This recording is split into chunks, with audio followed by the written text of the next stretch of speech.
Good afternoon, Detective Greca. Hello. Mary Chartier, I represent Dale Warner, and I want to ask you some questions this afternoon. So, it sounds like you were the lead investigator on the case for well over a year. Is that correct? Correct. So that would have been roughly the end of April 2021. The task force was formed in roughly March of 2022. Does that sound right? It does. And then Michigan State Police took over the case on August 9th, 2022. Does that sound about right? That sounds accurate. Did you do any work on the case after that time? So once Michigan State Police take over, are you still involved at some level? If a phone tip would come in, again, being the original agency, I would forward that to the state police. But as far as any active looking into it, no, the state police was adequate to handle it. Were they communicating with you at all about the status of the case, or no, once they took over, you were out of the loop a little bit? Not particularly. If they had a question, they'd ask me. But other than that, no. When the task force was going on, it was Lenawee County Sheriff's Department, Michigan State Police, and then the FBI? Correct. Thank you. Now, when you were working on the case, it sounds like you spoke with Mr. Warner numerous times. I did. And he had another attorney, not anyone sitting at this table. He would let you speak with Mr. Warner even when he was not present, correct? Correct. And Mr. Warner would chat with you in person? And on the phone, correct. And on the phone, correct? Correct. Now, he also gave you full access to his daughter, Lena, too, right? Correct. So even when he wasn't present, you would chat with her. I think at least on one occasion you went to school and had lunch with her, correct? Correct. He didn't try to prevent that access at all. No, he kind of more offered it, so. Now, we saw the video, and if you need to see it again, that's your body camera video where there's a tank on the property on April 27th, 2021, and you walked by it, correct? Correct. Was there anything about that tank that stood out to you when you walked by it? I didn't even recall seeing the tank. I recall seeing other tanks, but they were like fuel. I think one regular gas, one road diesel, and then one off-road diesel. But as far as those tanks there, I didn't even recall seeing those. Did you watch, so while you were investigating the case, did you go back and watch your body camera footage at all, or do you know if anyone else did?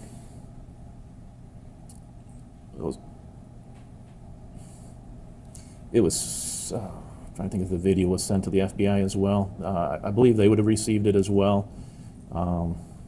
I watched some body camera. I don't recall watching that section right there. And then I had watched some drone video, but then again, it was delegated to Kimberly Bruckner Straub. When you were working on the case, did anyone comment on that tank in the video and say something looks unusual about it? Objection, hearsay, and he has no recollection of the tank either. He certainly has a recollection of his time being involved in the case from April 2021 to August of 2022. And while he might not have remembered seeing the tank, we can ask if he remembers someone talking to him about the tank. If he doesn't remember, he can say that. Okay, but your statement, your question asked for whether someone made a statement, and so that would be hearsay. So I'm not asking what the particular statement is, but I can rephrase if the court. That was built into your question. Okay. The particular statement was built into your question. Okay, I'll rephrase to see. Okay. Did anyone, while you were investigating or involved in the case, ask you any questions about that tank? They did not. Now, did anyone, while you were working on the case, ever discuss a welding theory with you? No. Do you have any experience working on a farm I do. or living on a farm? I do. And what is that? Living on a farm, working on a farm. Okay. Grew up on one, so probably second grade, moved to a farm. And crops were your standard crops, corn, soybeans, wheat. And then we had a fair amount of the hay field. Did you ever work with anhydrous ammonia? I was younger, so in a sense, yes. My father would do it and drive tractor or whatever, but Did that Were you familiar with the fact that anhydrous ammonia was on the Munger property? Yes, How did that impact the investigation, if it did at all? it did not. Are you familiar with any hazards from anhydrous ammonia? I am. And what are those? It's from both farming and minor. Unless he can lay a foundation for his testimony. I'll continue on and ask him, but, so what is your familiarity with anhydrous ammonia? Two different means. One is through farming, and then the second is through the narcotics division. It was a substance that was precursor for making methamphetamine. So how much, in terms of, so how long did you work in narcotics? 3 years. 30 years? Okay. Three. Oh, 3 years. Okay, so 3 years. Did you get training in anhydrous ammonia? In the manufacture of meth, which, yes, but as far as training in anhydrous on that aspect, no, just that it was a precursor for making it, and then the safety factors with it, but that also goes along with the farming itself, the knowledge of that. So when you were in narcotics and you said sort of the training or the safety, were you told things to avoid or precautions to take? Yes, And what about with farming? So you said you grew up essentially from second grade. Did that stop at age 18 or did it continue on when you lived on a farm? probably to about, I think we started renting our property out, I believe. I'm not sure when it stopped, probably around 20 years old, that's just an approximation. So roughly from second grade to when you were 20 years old, and then the 3 years in narcotics. Correct. Your Honor, I believe that's a sufficient foundation to ask Detective Greca what precautions, if any, he's aware of with anhydrous ammonia. Any objection at this point, Ms. Wise? No objection. Thank you. Detective Greca, what precautions, if any, are you aware of when dealing with anhydrous ammonia? The tanks themselves will have what I probably call a PPE, personal protection equipment, kind of a square box on it, possibly as well as with water in it to rinse off in the event there's a hazard. Approaching it downwind if there is a leak, it's extremely toxic, poisonous. You'll know instantly, just takes your breath right out of you. Does it have a smell? Very strong. Very strong?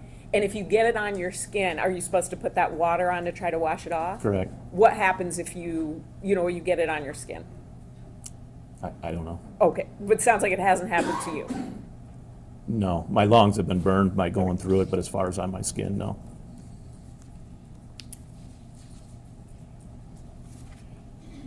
Now, moving on to other work that you did when you were investigating the case, do you recall a family meeting with members of Ms. Warner's family, Mr. Warner's family, and some of his, and Mr. Warner himself on roughly March 9th, 2022?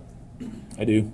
And during that meeting, do you remember what law enforcement officers were present? It would have been myself, Detective Drewier, I believe Detective Singleton, and then FBI Pat Giahan. Sheriff was present for the beginning of the meeting. In the meeting, was it at least in part to brief people about the status of the investigation? It was. And then at that meeting, were you also asking people if they would volunteer their phones? I did. And was that, for example, a consent download? It was. Had Mr. Warner prior to that given access to his electronic devices? He did. And so he'd given access to phones, iPads, things like that, correct? Correct. Now, at that meeting, did anything unusual happen? Yes. What was that? Greg Hardy and I'll say Little Billy and his podcast individual, another partner of his, I believe, I don't recall his name offhand, but called us out in the hallway. Myself. Object based on the hearsay. At this point, I'm not asking for what anyone said, I'm just asking what happened. But if I may, so I am going to get in what was the content of the conversation, because I'm not offering it for the truth of the matter asserted. I am offering it for, one, a plan that Mr. Hardy and Mr. Little had but also it goes to what happens next with the investigation. Ms. Weiss? It is 100% hearsay, and I don't think it establishes anything that Detective Greca does next during the course of his investigation. I do not know what the statement is, so I have no way of analyzing it right now. I'm gonna have to ask the jury to step outside to the jury room so we can have some additional discussion outside the room.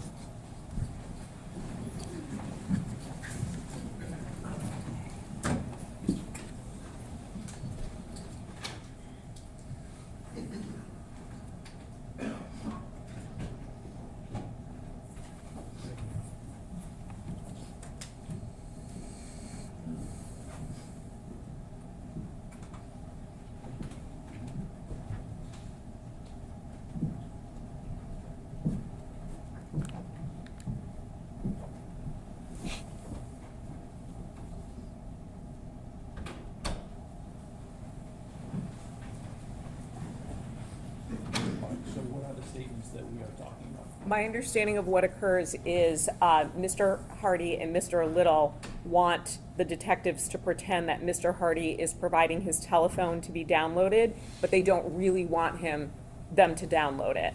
In part because, at least from my understanding, is he's communicating with an FBI agent about the case. So I did not follow all of that. Can you Okay. say that once more? Sure. So the meeting is there in part to ask people for a consent download of their device. Mr. Little and Mr. Hardy ask, I believe it's Detective Greca and Detective Dreer, to step out into the hallway. They want them to pretend that Mr. Hardy's going to turn over his phone. They want them to pretend that they are actually downloading the phone and then give it back to Mr. Hardy. But in reality, Mr. Hardy is not consenting to the download of his phone. It goes to the effect on the listener, it goes to credibility, and what happens next with Detective Greca.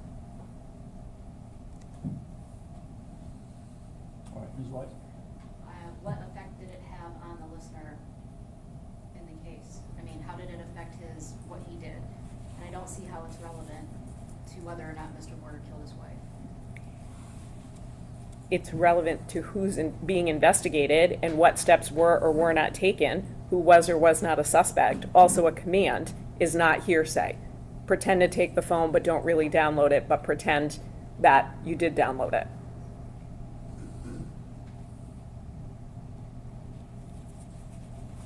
All right, so to the extent that there were commands or requests for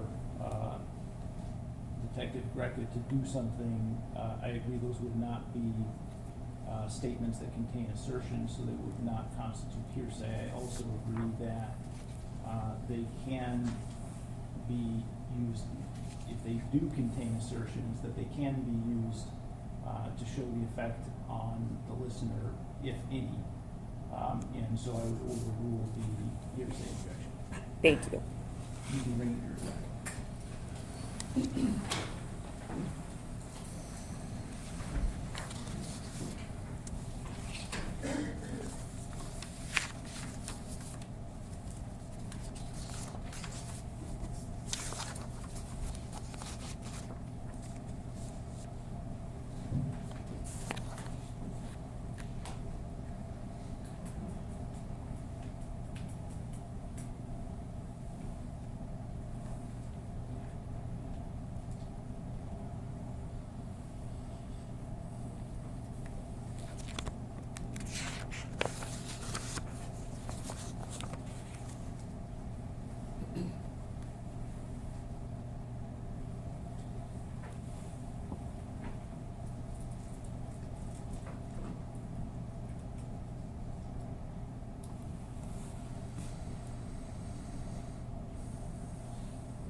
Thank you. So Detective Greca, going back to that meeting, it sounds like you, Detective, now Lieutenant Drewer, Billy Little, who you called Little Billy, Chris McDonough, who is his podcast partner, and then Greg Hardy, the five of you stepped out of the main meeting into maybe a hallway and had a conversation. Is that correct? That's correct. And will you tell us what you were asked to do?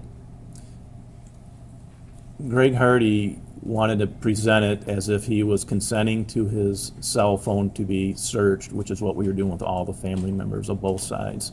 We had approximately 5 Michigan State Police phone analysis individuals in another room. We were going to brief the family, answer questions after we briefed them on what was going on, and have the phones being downloaded at the same time just out of efficiency. So at the end of the meeting, we'd be able to return their phones back to them. So, just so I understand, so Mr. Hardy wanted to pretend to give you and the other law enforcement officers his phone for a download. And so pretend he was consenting to the download, but not really have the download occur. That's correct. Is that something that you agreed to? I did not. Why not? When dealing with an individual, such as this case, Mr. Warner, if they catch you in a lie, it can hurt you later on down the investigation. We can lie as law enforcement to individuals when we're talking to them. However, you lose face and it could harm his cooperation in the future. So you indicated that that did not occur. You were not going to participate in that ruse. That is correct. Did you, or did you ultimately get to do the consent download of the phone that day? Of Greg Hardy's? Yes. No, we did not. Thank you. Now, when you were speaking with Ms. Wise about the searches that were conducted on the Munger Road property, you indicated that essentially it's standard to try to make contact with the homeowner unless it's some kind of unusual situation. Is that accurate? Correct. And so when you were on the property for the search warrant on April 27th, you already had officers there. We could see it in the background, but you were calling Mr. Warner to alert him that police were on the property. Correct. And that sounds like that's standard for what you would do. Yes. You also indicated that there's a strategic reason to ask for consent to search. So that way, if there's a problem with the search warrant, almost belt and suspenders. You've got the search warrant, but someone also consented to the search. Is that fair? Correct, as well as if you found something that was not listed in the search warrant, you could seize it as well. So that sort of rapport building or communication has a valid law enforcement purpose? It does. And so when you were communicating with Mr. Warner, you said you tried to be as candid as possible. Do you think that benefited you in terms of him continuing to speak to you? I believe so. Now, I want to wrap up. To be clear, you received a subpoena to testify here today. I did. Did you want to testify in this trial? Yes and no. Okay, so explain that to us. The yes part, just for the truth to be able to come out. And what's the no part? I'm retired. $1.50 an hour, I believe, is what I get paid to testify today. When did you retire? August 20th of 2024. August 20th of 2024. Was that something that you had planned? It sounds like you'd been working for 30 plus years, or was that a bit of a surprise? No, it was pre-planned. Our retirement's based on our best consecutive 4 years. That weekend was a race weekend, MIS. We make 4 days of overtime on that. It's big money, so it was pre-planned. Now, once you retired, did you do any work at all on this case? Any sort of monitoring of it at all? No. I asked you a compound question, so I'll break it down. Did you do any sort of work on the case? I recall one thing. And what was that? There's a lady that was writing me. Her name was Ruth Nortley. She just kept on writing me letters, kind of a pen pal type thing, but she was vested in it. She knew the family quite well. She was an older lady, farmer. She would also, when she would write me a letter, which was at least once a week, she would send me a letter that she had written to Dale Warner as well in a self-addressed envelope, so I could read that, and then she wanted me to forward it to Mr. Warner. So did you continue to communicate with Ms. Nortley just because she was writing to you? Yes, somewhat, but after the investigation, no. But then there was an incident that I wanted to get in writing from her that I felt was important before she passed. She was on hospice. Did you ever get that incident in writing from I did her? not. I did not. She had passed. Who did the incident involve? If you remember. Greg Hardy. Object to hearsay. He's getting this information from Ruth Nortley or some Nortley who's writing him letters. I didn't ask what the statement involved. I just wanted to know. He said he wanted to get a statement in writing. You asked him who it involved. Sure. And I don't think we have a foundation for his knowledge of that yet.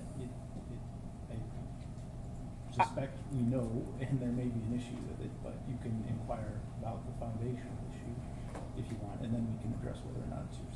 Thank you. So did you interview Ms. Nortley?